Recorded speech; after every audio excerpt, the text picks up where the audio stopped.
الحمد لله وكفى وسلام على عباده الذين اصطفى أما بعد فأعوذ بالله من الشيطان الرجيم بسم الله الرحمن الرحيم شهر رمضان الذي أنزل فيه القرآن هدى للناس وبينات من الهدى والفرقان فمن شهد منكم الشهر فليصم صدق الله مولانا العلي العظيم اللهم صل على سيدنا محمد وعلى آل سيدنا محمد وأصحابه وأزواجه وبارك وسلم.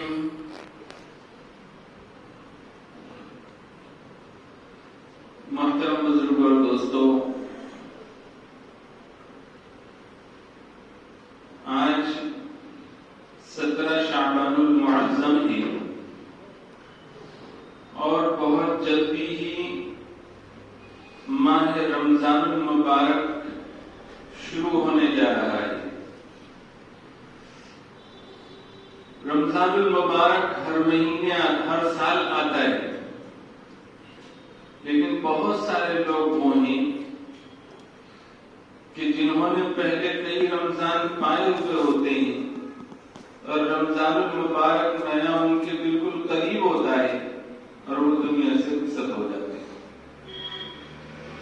رمضان المبارک کا مہینہ آنے سے پہلے کچھ کام ایسے ہیں جو ہر ایمان والے کو کرنے چاہیے، کیونکہ رمضان المبارک کی خیر سے جو محروم ہوتا ہے وہ ہر طرح کی خیر سے محروم ہوتا ہے، اور جو رمضان المبارک کی قدر کرتے ہیں تو اللہ تعالیٰ ان کے پورے سال کی قدر کرتے ہیں.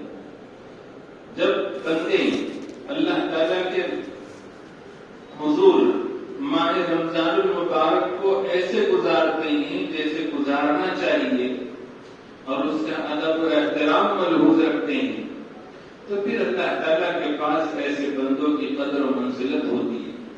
اللہ تعالیٰ ان کو ذلت و رسوائی سے بچاتے ہیں.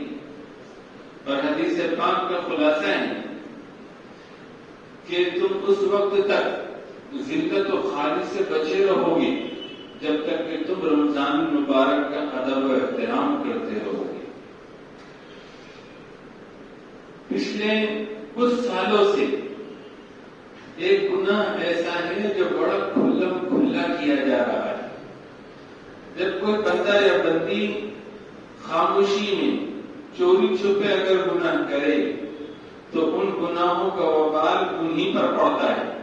یہ اللہ چاہے تو انہیں معاف فرما دے، لیکن جو گناہ کھلم کھلا کیا جائے، اجتماعی شکل میں کیا جائے، تو پھر اس کی پکڑ بڑی خطرناک ہوتی ہے. ایسا لگتا ہے جو رمضان المبارک میں گناہ ہو رہا ہے تو وہ گناہ کسی بڑی مصیبت میں مسلمانوں کو گرفتار نہ کر دے، اور وہ گناہ ہے رمضان المبارک کی ناقدری. جب سے لاک ڈاؤن لگا اور پھر اس کے بعد لاک ڈاؤن کھل بھی گیا، تب سے یہ بات مسلسل دیکھنے میں آ رہی ہے کہ جیسے ان سالوں میں رمضان المبارک کی ناقدری ہو رہی ہے، اس کی بے احترامی ہو رہی ہے، ایسی ہم نے اپنی زندگی میں کبھی نہیں دیکھی. رمضان المبارک میں ہونا تو یہ چاہیے تھا کہ رمضان المبارک کی خوب قدر کی جاتی، اس میں خوب عبادتیں کی جاتی، مسجدیں آباد ہوتی اور مسلمان صرف نیکیوں سے پہچانے جاتے. یہ ان کا رمضان نیکیوں سے سمجھا جاتا کہ یہ رمضان کا مہینہ ہے. لیکن ہو یہ گیا ہے کہ رمضان المبارک کا مہینہ آتا ہے اور پھر ہمیں ایسا لگتا ہے کہ یہ نیکیاں کمانے کا نہیں بلکہ دنیا کمانے کا مہینہ ہے. ہمیں تو پہلے یہ طے کرنا پڑے گا کہ رمضان المبارک کا مہینہ ہے کس لیے، آخرت کمانے کے لیے ہے یا دنیا کمانے کے لیے. جب یہ فیصلہ ہم کر لیں گے کہ رمضان المبارک کا مہینہ یہ ہمارے لیے سیزن ہے دنیا کمانے کے لیے، تو ظاہر سی بات ہے کہ پھر رمضان المبارک کی جو حقیقی روح ہے اور رمضان المبارک سے اللہ اور اس کے رسول جو چاہتے ہیں وہ چیز کبھی بھی ہم پیدا نہیں کر سکتے. ہم بس دنیا ہی میں رہیں گے. اور جب ہم یہ طے کر لیں گے کہ سال کے 11 مہینے جیسے گزرے ہیں کہ کچھ ہم نے دنیا کی کچھ آخرت کی، اور یا پھر کبھی کبھی پورے طور پر دنیا میں لگے رہے، لیکن اب رمضان کا مہینہ آیا تو یہ خاص اللہ کی طرف متوجہ ہونے کا مہینہ ہے، یہ خاص آخرت کمانے کا مہینہ ہے. اگر یہ ہم نے طے کیا تو پھر سارے کام آسان ہیں. پہلے یہ طے تو کرو کہ رمضان المبارک کا مہینہ ہے کس لیے. کتنے ایسے لوگ ہیں کہ جو رمضان المبارک میں روزے تک نہیں رکھتے. وجہ کیا؟ تو کسی کی بہت مجبوری نظر آتی کہ صاحب اس کو روز کمانا ضروری ہے، اور جب وہ محنت مزدوری کرے گا تو پھر اس میں وہ تھکتا ہے، اور تھکنے کی وجہ سے وہ روزہ نہیں رکھ سکتا. تو دنیا میں بھی اس کا روزی روٹی کی طرف دھیان زیادہ ہے، آخرت کی طرف دھیان نہیں. کچھ لوگ کو کہ جن کے پیش نظر یہ ہے کہ رمضان المبارک یہ ایسا مہینہ ہے کہ مسلمان اس میں خریدی کرتے ہیں اور بہت سارے ایسی رونقیں بازار کی ہوتی ہے، یا پھر ایسے وقت میں دوست احباب تھوڑے فری ملتے ہیں، تو بس صرف ایسے لائنی چیزوں کی وجہ سے وہ روزہ نہیں رکھتے. کچھ لوگ تراویح کی نماز کو گڑبڑ کرتے ہیں. ایسے ہوتے ہیں کہ صاحب رمضان کا مہینہ ہے، ہم کاروباری لوگ ہیں، ہم دھندے ویوپار والے لوگ ہیں، تو تراویح ہم عام مسلمان جس وقت پڑھ رہے ہیں ہم اس وقت نہیں پڑھیں گے، ہم تراویح کی نماز تاخیر سے پڑھیں گے.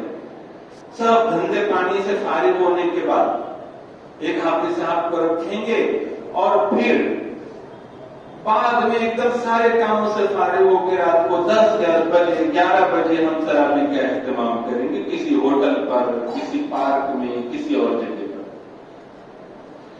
کچھ لوگ تو اس میں بھی ظلم کرتے ہیں کہ صاحب کریں گے تو کریں گے، اور وہ بھی پورا مہینہ نہیں کریں گے، 10 دن کریں گے. اس کے بعد پھر جہاں مرضی ہم نماز پڑھے، تراویح کی 20 رکعت پڑھ لے. پھر قرآن کریم سننے کا بھی جو معاملہ ہے وہ یہ کہ صاحب دن بھر روزہ رکھے تھے، کام دھندا بھی تھا، پھر تھکے ہوئے ہیں، تو ایسی مسجد ڈھونڈیں گے یا ایسی جگہ پڑھیں گے جہاں پر کہ جلدی 10 دن میں 15 دن میں قرآن کریم ختم ہو جائے. یا اگر پورا مہینہ پڑھنا بھی ہے تو یہ سوچیں گے کہ جہاں جلدی قرآن کریم ختم ہوتی، ایسا حافظ صاحب پڑھے کہ یعلمون تعلمون کے سوا کچھ بھی پڑھ لینا پڑے. کیا پڑھ رہے ہیں تراویح میں ہمیں کچھ نہیں معلوم، جبکہ قرآن کریم کو ایسا پڑھنا کہ حروف کٹ رہے ہو اور مخارج صاف طور پر نہ نکل رہے ہو، یا زبر زیر پیش میں گڑبڑ ہو رہی ہو، ایسے طریقے پر قرآن کریم پڑھنا بھی حرام ہے اور اس کو سننا بھی حرام ہے. لیکن بس تراویح اب جیسے تیسے بوجھ اتارنا ہے تو اس طرح کی مسجد کا انتخاب کرتے ہیں. 10 دن میں قرآن کریم پڑھنا بہت اچھی بات ہے، لیکن اطمینان سے پڑھو اور اطمینان سے سنو، اور اس کے وقار کو، قرآن کریم کی عزت کو، احترام کو باقی رکھو. اور جو لوگ ایسے ہیں کہ 10 دن پڑھ کے فارغ ہو جانا چاہتے ہیں، ان کے لیے تو قطعاً مناسب نہیں ہے کہ وہ 10 دن کے قرآن کریم پڑھیں. ہاں، جو لوگ یہ ارادہ رکھتے ہیں کہ ہر 10 دن میں قرآن کریم مکمل کریں گے، یعنی پورا مہینہ ہم 3 پارے پڑھیں گے اور سنیں گے، تو ان کے لیے ٹھیک ہے کہ وہ 10 دن میں قرآن کریم کو مکمل کریں گے. لیکن یہ کیا بات ہوگی کہ بوجھ سمجھا جائے رمضان کی عبادتوں کو اور رمضان کی ساعتوں میں ہونے والے کار خیر کو، اور پھر بس ایسا سمجھا جائے جیسے گاؤں دیہات میں کھیت میں سے لکڑیاں لانے والی عورتیں ہوتی ہے، تو وہ لکڑیاں توڑتی ہیں، بڑا گٹھا بن جاتا ہے، اس کا دل کرتا ہے کہ پورے جنگل کو ساتھ لے جاؤں، لیکن لے جا نہیں سکتی، تو اپنی طاقت اور کیپیسٹی سے زیادہ بڑا گٹھا کو بالتی اور پھر اپنے سر کو اس کو رکھتی ہے، تو اتنی اسپیڈ سے چلتی ہے کہ بس کسی طرح سے میں جلدی پہنچ جاؤں اور اس گٹھے کو اتار کر پھر. تو ہم میں سے بہت سے لوگوں نے رمضان المبارک کو ایسا بنا دیا ہے. یہ رمضان المبارک کی قدر نہیں ہے، یہ رمضان المبارک کی ناقدری ہے، اور ناقدری کی سزا ذلت و رسوائی ہے. یہ کیا بات ہوئی کہ رمضان المبارک کا مہینہ اللہ تعالیٰ عطا فرمائے کہ جس کی چاہت اور تمنا ہر ایمان والے کے دل و دماغ پر چھایا ہوا رہنا چاہیے. حضور پاک علیہ الصلوۃ والسلام رمضان مبارک کے آنے کے 2 مہینے پہلے جب رجب کا چاند دیکھتے تو دعا فرماتے کہ بلغنا رمضان، اے اللہ ہمیں رمضان کا مہینہ عطا فرما دیجیے. کبھی آپ نے نہیں سنا ہوگا کسی اور موقع پر کہ سرکار چاہتے ہیں کہ ان کی عمر لمبی ہو. سرکار کے لیے اخروی جو نعمتیں ہیں اور اللہ تعالیٰ سے ان کو جو عشق اور محبت ہے اس کا کوئی تصور بھی نہیں کر سکتا. آپ صلی اللہ علیہ وسلم کا تو دنیا سے زیادہ آخرت کی طرف دھیان ہے. دنیا میں اگر جینے کو ملے اور آخرت میں نعمتیں ملے تو اس کے مقابلے میں کوئی بھی آدمی آخرت کی نعمت کو لے گا. سرکار کی یہ چاہت بالکل نہیں تھی کہ دنیا میں لمبی زندگی چاہیے، لیکن رمضان کا مہینہ ایسا مہینہ ہے کہ 2 مہینے پہلے سرکار یہ دعا کر رہے ہیں گویا کہ اے اللہ اتنی عمر دے دیجیے کہ رمضان کا مہینہ نصیب ہو اور اس مہینے میں کچھ عبادتوں کا ذخیرہ میرے نام اعمال میں مزید آ جائے. بزرگوں کے پاس بھی اس کا خصوصی اہتمام کہ مہینوں پہلے سے ہی ان کی زبان پر شروع ہو جاتا ہے کہ رمضان کا مہینہ آنے والا ہے، یہ کام ابھی کر لو، یہ کام پیچھے ڈال دو، ایسا یہ کر لو، ویسا وہ کر لو، اور پھر دعاؤں میں بھی کہ اللہ رمضان کی سعادت دے دیجیے، اللہ اتنی زندگی دے دیجیے کہ رمضان کا مہینہ خیر خوبی کے ساتھ گزر جائے. اتنا اہتمام ہر مسلمان کے پاس ہونا چاہیے کہ وہ رمضان کا شوق رکھے، رمضان المبارک کو اپنے لیے رحمت اور سعادت سمجھے. رمضان کا مہینہ شعائر اسلام میں سے اسلام کی عزت بڑھانے والا مہینہ ہے اور اسلام کی شان دکھانے والا مہینہ ہے. اب بتاؤ، رمضان المبارک کی شان دکھانا اور شعائر اسلام کو دنیا میں بتانا اور اس کے اثرات کو دکھانا یہ کس کی ذمہ داری ہے؟ کیا ہم یہودیوں سے امید کریں گے کہ وہ رمضان کی شان بنے، رمضان کو شان والا بنائے، عظمت والا بنائے، یا عیسائیوں سے امید کریں گے یا پھر دوسرے غیر مسلموں سے امید کریں گے؟ یہ رمضان المبارک کی رونق اور اس کی شان اور اس کی عظمت اور اس کے وقار کو بڑھانے کی ذمہ داری تو مسلمانوں پر ہے. اگر یہ مہینہ آئے اور اس مہینے میں ہم لوگ رمضان کو ایسے گزار رہے ہیں کہ رمضان کی ہر عبادت ہمارے لیے خوشی کا باعث ہے، مسرت کا باعث ہے، اس کی مشقت بھی اور تکلیف بھی ہمارے لیے خوشی کا ذریعہ ہے اور ہم اس سے راحت محسوس کرتے ہیں کہ رمضان کا روزہ رکھا اور پھر طبیعت بہت گل گئی، طبیعت میں تکلیف محسوس ہو رہی ہے تو بھی دل میں خوشی محسوس ہو رہی ہے. اس کا نام ہے روزہ اور اس کا نام ہے مسلمان ہونا. اسی طرح سے تراویح کی نماز میں کھڑے ہیں، 1.5 گھنٹہ 2 گھنٹہ 3 گھنٹہ اگر تراویح چل رہی ہے، پیر دکھ رہے ہیں یا پھر طبیعت میں تھکاوٹ اور اضمحال ہے، لیکن اس کے باوجود دل خوش ہے کہ اللہ ہمیں قرآن کریم سنا رہا ہے، ہم اللہ سے بات چیت کر رہے ہیں اور یہ اللہ کا کلام ہم اپنے کانوں سے سن رہے ہیں. اسی طرح سے ہماری تلاوتیں اور ہمارے دیگر صدقہ خیرات اور ہمارا نیک کاموں میں دوسرے سے پڑھنا اور پھر مسجدوں کو آباد رکھنا پورا مہینہ، یہ اگرچہ کہ اس میں مشقت ہو، اگرچہ کہ نفس کو کچلنا پڑتا ہو، آرام چھوڑنا پڑتا ہو، تب بھی اس میں ہمیں ایک طرح کی روحانی خوشی ہونی چاہیے. یہ مسلمان ہونے کی نشانی ہے کہ جب اس سے کوئی نیکی سرزد ہوتی ہے تو اسے خوشی ہوتی ہے، اور جب اس سے گناہ ہو جاتا ہے تو دل اس کا دکھتا ہے۔ نیکی پر خوش ہونا یہ ایمان کی نشانی ہے حدیث کی روشنی میں، تو ہمارے دل خوش ہونے چاہیے۔ حضور صلی اللہ علیہ وسلم کا عبادت کا انداز کیسا تھا کہ سال کے 12 مہینے آپ صلی اللہ علیہ وسلم اپنے آپ کو عبادت میں رکھتے تھے، نیک کاموں میں رکھتے تھے، گناہوں سے اجتناب، معصوم تھی آپ کی ذات بابرکات۔ لیکن عبادتوں کی شان کیسی تھی؟ اگر احادیث کو سامنے رکھے، قرآن کریم کی آیتیں جس میں تہجد کا حکم ہے ان کی تفسیروں کو سامنے رکھے تو اندازہ ہوتا ہے کہ آپ صلی اللہ علیہ وسلم روزانہ 3 ساڑھے 3 گھنٹے رات کی عبادت کیا کرتے تھے۔ کتنی؟ 3 ساڑھے 3 گھنٹے کم سے کم آپ صلی اللہ علیہ وسلم نماز تہجد کے لیے کھڑے ہوتے، دعائیں کرتے اور قرآن کریم کی تلاوت کرتے، تھوڑا سوتے پھر اٹھتے پھر عبادت کرتے۔ اس طرح سے روزانہ کی راتوں کی عبادت 3 ساڑھے 3 گھنٹے ہوتی، اور جب شعبان کا مہینہ آ جاتا تو شعبان کے مہینے میں اس میں مزید اضافہ ہو جاتا، اور پھر جب رمضان المبارک کا مہینہ آتا تو رمضان المبارک کے مہینے میں تو آپ صلی اللہ علیہ وسلم اس میں اور زیادہ اضافہ فرما دیتے۔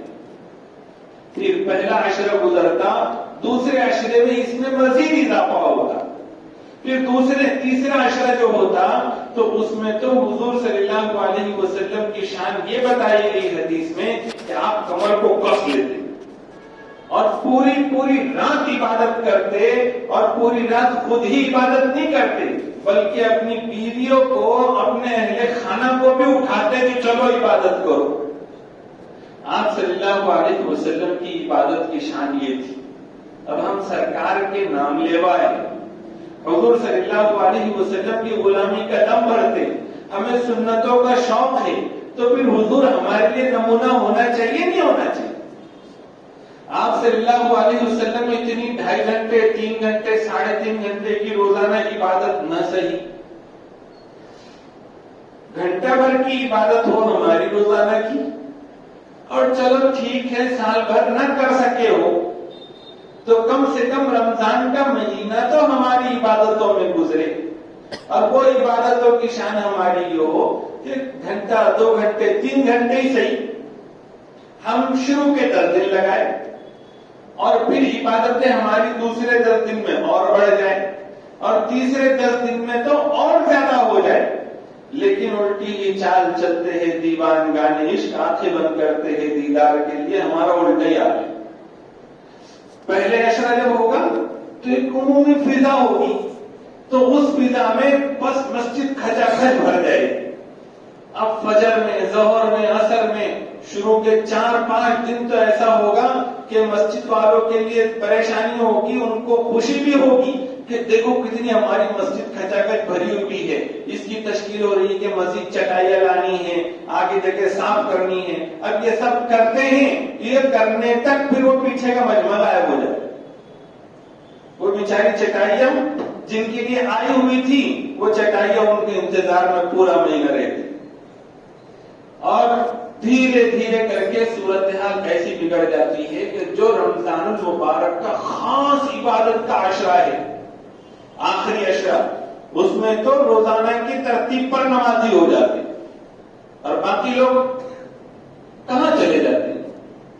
باقی لوگ وہ ہوتے ہیں کہ جو رمضان المبارک کو رسوا کرنے والے کام کرتے، وہ بازاروں کی رونق بن جاتے۔ رمضان المبارک مسجدوں کو آباد کرنے کا مہینہ ہے، بازاروں کو آباد کرنے کا مہینہ نہیں ہے۔ اور جو اجتماعی گناہ ہم سب سے سرزد ہوتا ہے رمضان المبارک میں، وہ یہی کہ ہم رمضان المبارک کے مہینے کے وقار کو، اس کی عظمت کو بازاروں میں رسوا کرتے، برقعے ہی نظر آئیں گے، نوجوان ہی نظر آئیں گے بازاروں میں۔ رمضان المبارک کس لیے؟ کیا اچھے کپڑے خریدنے کے لیے رمضان کا مہینہ دیا گیا ہے؟ یہ مہینہ جو آتا ہے تو کیا یہ خوب پیسہ کمانے کے لیے آتا ہے؟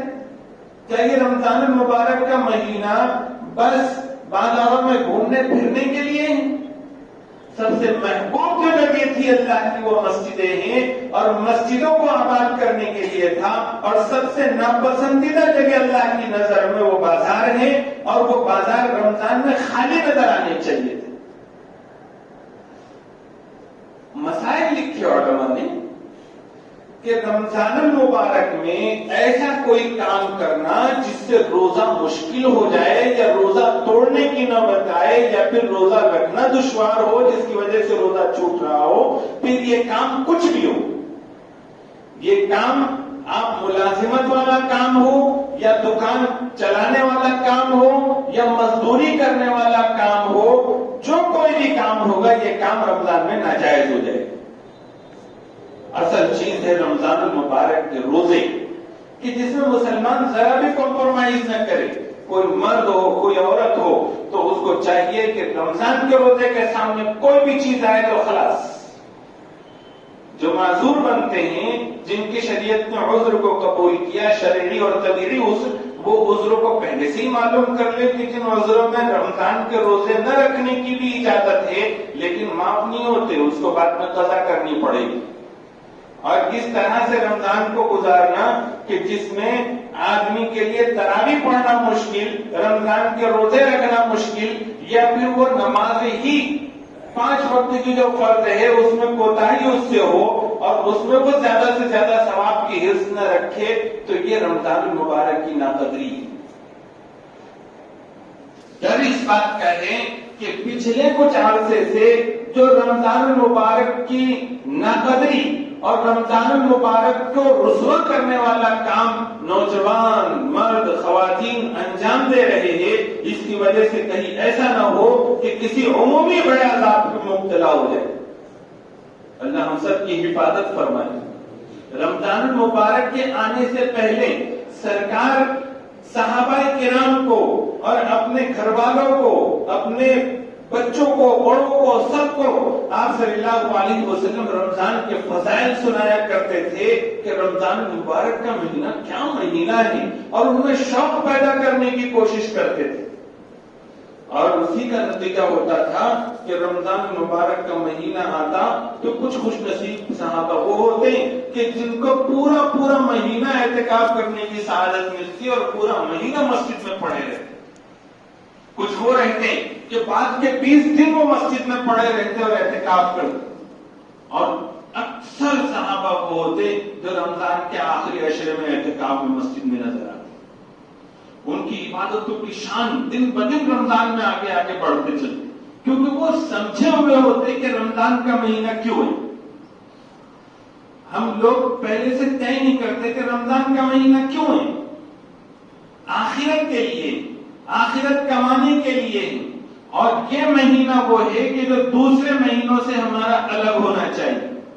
ویسے اللہ کی رحمت سال بھر رہتی ہے، لیکن رمضان کا مہینہ خصوصی تحفہ ہے اللہ کی طرف سے، خصوصی رحمت کا سامان ہے اللہ کی طرف سے، مغفرت کا سامان ہے اللہ کی طرف سے۔ تو اس مہینے کی جو شان دکھ کر آنی چاہیے ایمان والوں کے پاس، تو وہ دوسرے مہینوں کے مقابلے میں نمایاں ہونی چاہیے۔ 11 مہینے اگر دکان میں دکھے ہم، تو پھر 1 مہینہ پورا رمضان کا مسجد میں دکھنا چاہیے۔ اگر 1 مہینہ ہم بستر پہ گھروں میں نظر آئے ہیں، تو 1 مہینہ ہمیں رمضان کا مسجدوں میں نظر آنا چاہیے، اور 1 مہینہ کھاتے پیتے اور اچھے اچھے بازاروں کی زینت بنتے ہوئے نظر آئے تھے، تو اس 1 مہینے میں روزے دار نظر آنے چاہیے، تو اس 1 مہینے میں گناہوں سے اجتناب کرنے والے نظر آنے چاہیے، بری صحبتیں چھوڑ دینی چاہیے، نیک لوگوں کی صحبت اختیار کرنی چاہیے، بلکہ نیک لوگوں کی صحبت میں پڑھ کر بھی آدمی کبھی کبھی گناہگار ہو جاتا ہے ادھر ادھر کی فضول باتیں کرنے میں۔ تو دوستیاں رمضان میں بالکل چھوڑ دینی چاہیے۔ حضرت شاہ عبد الرحیم صاحب رائے پوری کے بارے میں حضرت شیخ نے خود لکھا ہے، نور اللہ برکتہ کے بارے میں، کہ ان کے پاس رمضان کا ایسا اہتمام ہوتا کہ رمضان کا مہینہ آنے والا ہے تو اس سے پہلے وہ اپنے رشتہ داروں کو، اپنے دوست احباب متعلقین کو لکھ دیتے یا بتلا دیتے کہ دیکھو اب رمضان میں کوئی تعلق نہیں رکھنا، ملنے بھی نہیں آنا اور بلانا بھی نہیں کسی تقریب میں، خط بھی نہیں لکھنا، میں خط بھی نہیں پڑھوں گا تمہارا. یعنی رمضان کی ایسی قدر ہوا کرتی تھی. گھر میں تلاوت کا ماحول ہو، یہ سارے کام کرنے کے لیے پہلے کچھ کام کرنے پڑیں گے، تب جا کر یہ رمضان کی رونقیں ہمیں ملے گی. پہلا کام تو حضور کی سنت سمجھ کر ایک کام تو یہ کرنا چاہیے کہ جو کوئی بھی ہم کو دوست تعلق والا گھر کے لوگ ملے تو ان کے سامنے رمضان کا تذکرہ ضرور کرے. شعبان کا مہینہ چل رہا ہے، ان کے سامنے تذکرہ کرے گی کیسی عظمت والا مہینہ ہے، کیسی شان والا مہینہ ہے. کچھ حدیثیں یاد ہو رمضان کے فضائل میں تو وہ سنائیں، یا جو بھی کچھ کہیں کسی بیان میں سنا ہوگا وہ بات سنائیں. نمبر 2، شوق پیدا کرنے کے بعد نمبر 2 کام ہے دعاؤں کا اہتمام، کہ ہم دعا کریں اے اللہ اگر آپ نے ہماری عمر لمبی رکھی ہے تو رمضان کے مہینے کی قدر نصیب فرما دیجئے اور اس میں عبادتوں کی توفیق دے دیجئے. اور اگر آپ نے ہماری عمر لمبی نہیں رکھی، رمضان سے پہلے ہی ہماری زندگی ختم ہونے والی ہے اور موت کا فرشتہ میرے پاس آنے والا ہے، تو اے اللہ درخواست تو یہی ہے کہ آپ ہمیں اتنی لمبی عمر دے دیجئے کہ رمضان کا مہینہ نصیب ہو جائے اور اس مہینے میں ہمیں عبادت کی توفیق دے دیجئے. اس طرح سے آپ رحم کرتے ہوئے ہمیں لے جائے دنیا سے.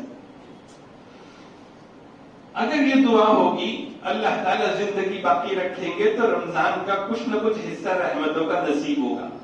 اور اگر زندگی نہ بھی ہوئی تو دعائیں رائے گا نہیں جاتی، اللہ تعالیٰ اس دعا کی برکت سے مقبول رمضان نصیب فرما دیں گے. یہ 2 کام ہو گئے. تیسرا کام ایسا کریں کہ اپنے کام، اپنے سارے نظام کو تبدیل کر دیں کہ رمضان کے لیے مجھے زیادہ سے زیادہ وقت فارغ کرنا ہے. تراویح کے وقت کوئی کام آ رہا ہے بالکل ختم کر دیجئے.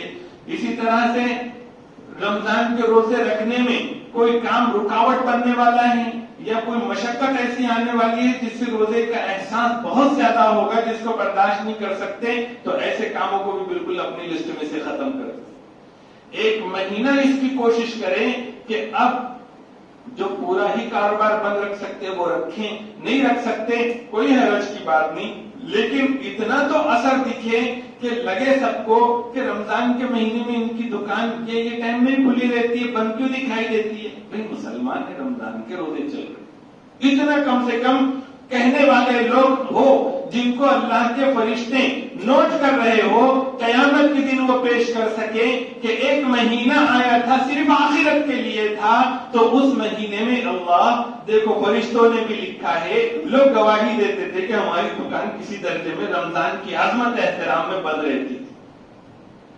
رمضان کے مہینے میں اپنے ملازموں کے لیے بھی کچھ کام ہلکے کر دو، اپنے گھر کے کاموں کو بھی ہلکا کر دو. تو ایسے کام جو کہ رمضان کے روزے، تراویح، تلاوت، عبادت میں رکاوٹ بنتے ہو ان کو بالکل ختم کرو اور جس سے مشقت پیدا ہوتی ہے اس کو ہلکا کرو.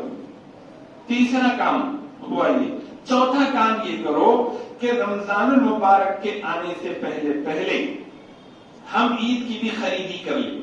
لیکن خریدی کا یہ مطلب نہیں کہ مارکیٹ ہی اٹھا کے لائے، جو بھی ضرورت کا سامان ہو عید کا وہ ابھی سے خرید لیں تاکہ رمضان کے مہینے میں ہم بازار میں نظر نہ آئیں، ہماری عورتیں بازار میں نظر نہ آئیں.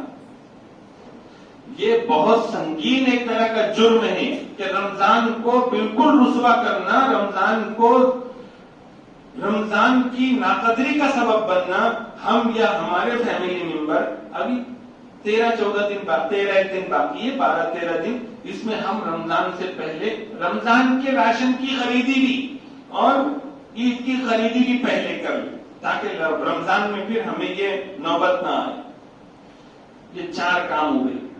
5واں کام اس کا کیجئے کہ رمضان المبارک کے اندر کچھ ہماری چیزیں مخصوص کر لیں کہ قرآن کریم ہے، کوئی دینی کتاب ہے، کوئی تسبیح ہے، عبادت کا ایک کٹ بنا لے، عبادت کی گھر میں جگہ بنا لے. اور یہ ایک مخصوص چیز ہے، اس کی ہر چیز کی کٹیں بنا لے تاکہ کوئی ادھر ادھر محنت نہ کرنی پڑے اور وہ چیز ہمیں یاد بھی دلائے کہ ہمیں کام یہ کرنا ہے. تو اپنا ایک نظام الاوقات 24 گھنٹے کا بنا لے تاکہ رمضان میں جتنا ہم سے ہو سکے ہم رمضان کی عظمت کو دکھائے. میں یہ کہتا ہوں، ہمیشہ کہتا ہوں کہ دیکھو رمضان المبارک میں دن بھر قرآن کریم پڑھنا اور دن بھر روزے رکھنا، رات بھر عبادت میں 24 گھنٹے جاگتے ہوئے گزارنا، یہ کوئی مطلوب نہیں ہے. ہماری اپنی زندگی اور کردار سے یہ نظر آنا ضروری ہے کہ ہم رمضان کی عزت کرتے ہیں. پھر اس کے لیے آپ پورے رمضان میں ایک قرآن کریم ختم کرو، لیکن آپ ایسے رہو کہ لگے کہ رمضان کا آپ ادب کرتے ہیں، رمضان کی عزت کرتے ہیں.